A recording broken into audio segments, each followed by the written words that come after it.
Power bank 2000 ampere ဆိုတာဘာကိုဆိုလိုတာလဲ Power bank တစ်လုံးမှာ rate capacity နဲ့ real capacity ဆိုပြီးမှနှစ်ခုရှိပါတယ် rate capacity ဆိုတာက Power bank ထဲက battery size ကိုပြောတာဖြစ်ပြီးတော့ real capacity ဆိုတာကဖုန်းအားသွင်းနိုင်တဲ့အမှန်တကယ်အားကိုဆိုလိုခြင်းဖြစ်ပါတယ်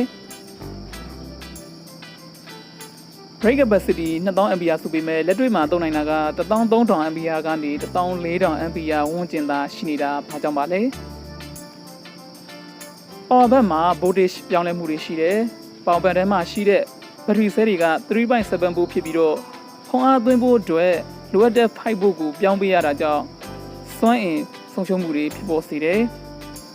ဒါကြောင့် rate capacity 2000 ampere ရှိတဲ့ power bank တစ်လုံးမှာ2000 ampere လုံးအပြည့်အဝတော့အသုံးပြုလို့ရမှာမဟုတ်ပါဘူး power bank အမျိုးအစားပေါ်လိုက်ပြီးမှ real capacity ပြောင်းလဲမှုတွေတော့ရှိနိုင်ပါတယ်ခင်ဗျာ